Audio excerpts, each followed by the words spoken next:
नमस्कार, आप देख रहे हैं न्यूज़ प्लेटफॉर्म। आज हम पहुंच चुके हैं डेंटो केयर डेंटल हॉस्पिटल के एक वरिष्ठ चिकित्सक जो कि वरिष्ठ दंत चिकित्सक BDS MIDA हैं, डॉक्टर लोकेश सिंह के पास। आइए उनसे जानकारी लेते हैं कि कोविड के प्रोटोकॉल में लगातार केस अंबेडकर नगर में कम होते जा रहे हैं, तो उनका विचार क्या है। डॉक्टर साहब, शुभ नाम आपका? मैं doctor Lokesh Singh, doctor LK Singh के नाम से जानते हैं लोग मुझे। सर, एक क्वेश्चन है कि कोविड के केस लगातार अंबेडकर नगर में घटते जा रहे हैं, यहाँ तक कि आंकड़ा 60 से भी कम हो गया है। रिकवरी रेट अंबेडकर नगर की काफ़ी हाई है, तो इस पे आप जनपद वासियों को कुछ कहना चाहेंगे? सर्वप्रथम सौरभ जी, आपको बहुत बहुत धन्यवाद कि जनपद में आप ये जागरूकता फैलाने का अभियान चालू कर रहे हैं, और हमारी तरफ से जनपद वासियों को बहुत बहुत बधाई हो कि यहाँ पे कोविड के केसेस कम हुए हैं। लेकिन अभी जनपद वासियों को ये सतर्कता बरतनी चाहिए और मास्क और सोशल डिस्टेंसिंग का पालन जरूर करते रहना चाहिए, क्योंकि अभी बला टली नहीं है और तीसरे वेव के आने की संभावना अभी भी है। इसलिए सरकार के द्वारा बताए हुए गाइडलाइंस का पालन सभी लोगों को करना चाहिए और कोशिश करना चाहिए कि कम से कम बाहर और ज़रूरत के हिसाब से बाहर निकला जाए, सोशल डिस्टेंसिंग मेंटेन की जाए, मास्क का यूज़ ज़रूर किया जाए, और इसी तरीके से हम कोरोना के अगली वेव से बच सकते हैं। लेकिन सर, अभी कुछ दिन के पहले रिपोर्ट में देखा गया, अभी दो चार दिन भी नहीं बीते हैं, ऐसा देखा जा रहा है कि लोग जो है एहतियात बरतना एकदम भूल चुके हैं, बिना मास्क के खरीदारी करते हुए नजर आ रहे हैं। ऐसे लोगों के लिए आप क्या संदेश देंगे अपनी तरफ से? देखिए, ये तो बहुत गलत है। सरकार के द्वारा किए गए प्रयास और हम लोगों के द्वारा किए गए प्रयासों पे ये पानी फेरना हुआ, और सभी लोग को, चाहे पढ़े लिखे हैं चाहे नहीं, इस बात को समझना चाहिए कि ये इस महामारी से कितने लोगों की मृत्यु हुई है, हमारे करीबियों की, हमारे रिश्तेदारों की, या हमारे घर में कई लोगों की मृत्यु हुई है।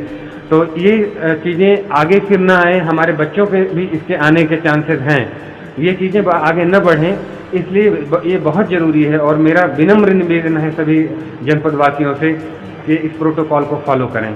एक छोटा सा सवाल और है सर कि कुछ लोग वैक्सीनेशन से डर रहे हैं और वैक्सीनेशन नहीं करवा रहे हैं, उनके लिए क्या संदेश आप देंगे? लोग कहते हैं कि अफवाह फैलाने वालों की तो कमी नहीं होती है, लेकिन कुछ लोगों का कहना है कि वैक्सीन लगवाने के बाद भी लोग कोविड पॉजिटिव हो जाते हैं, और तमाम भ्रम फैलाने वाले ऐसा भी कहते हैं कि वैक्सीन लगवाने के बाद लोग मर रहे हैं। तो इस पर आप कुछ कहना चाहेंगे सर? सौरभ जी, आपने ये बहुत उचित क्वेश्चन पूछा है, और इस चीज़ से तो हम भी यहाँ पे, क्योंकि मैं प्रैक्टिस करता हूँ, मेरे पास भी बहुत लोग आते हैं, इस मुद्दे पे बातें भी होती हैं। कई लोगों का संदेह इस पे है कि वैक्सीन लगाने से ही मृत्यु हो रही है, या वैक्सीन लगाने से कोई ज़रूरी नहीं है कि हमें ऐसा तो कुछ है नहीं सर। जी नहीं, बिल्कुल नहीं है ऐसा। कोई अभी इसकी कोई ऐसा कोई रिपोर्ट नहीं आई हुई है। और कभी भी वैक्सीन के बारे में, जब भी कोई वैक्सीन नई बाजार में आती है तो उसके बारे में भ्रम रहता है लोगों को, केवल मृत्यु से ही नहीं, बहुत लोगों का। पोलियो में देखा जी जी जी जी, बिल्कुल बिल्कुल बिल्कुल सही कहा, बिल्कुल कहा। तो सर, आपका रिक्वेस्ट क्या रहेगा कि लोगों को वैक्सीन ज़्यादा से ज़्यादा लगवानी चाहिए? बिल्कुल बिल्कुल, ज़्यादा से ज़्यादा दोनों डोज लगवाएं। सरकार हमारे लिए बहुत मेहनत कर रही है, काफ़ी पैसा देश का लग रहा है इस पे, हमारी सुरक्षा के लिए ही। और सर, एक छोटा सा सवाल कि कोविशील्ड और कोवैक्सीन अपने भारत की निर्मित है, स्वदेशी निर्मित है। इस वैक्सीन पे लोगों को भरोसा तो करना चाहिए, लेकिन भरोसा लोग नहीं कर रहे हैं, इसके लिए आप क्या संदेश देंगे? बिल्कुल, चाहे कोविशील्ड लगाया जाए या कोवैक्सीन लगाया जाए, दोनों में लगभग समान हमें वायरस से लड़ने की क्षमता मिलती है।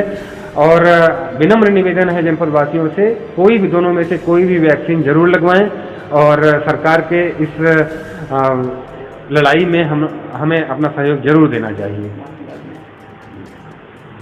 आप थे हमारे साथ डॉक्टर लोकेश सिंह, एक वरिष्ठ डेंटल सर्जन जो कि अंबेडकर नगर के जाने माने हस्तियों में से एक हैं। हमने आपको उनसे रूबरू करवाया। बने रहिए हमारे चैनल न्यूज़ प्लेटफॉर्म के साथ। हम तमाम ऐसे डॉक्टरों, ऐसे वरिष्ठ सर्जनों से लगातार आपको रूबरू करवाने का प्रयास करेंगे। नमस्कार, दुआ सलाम।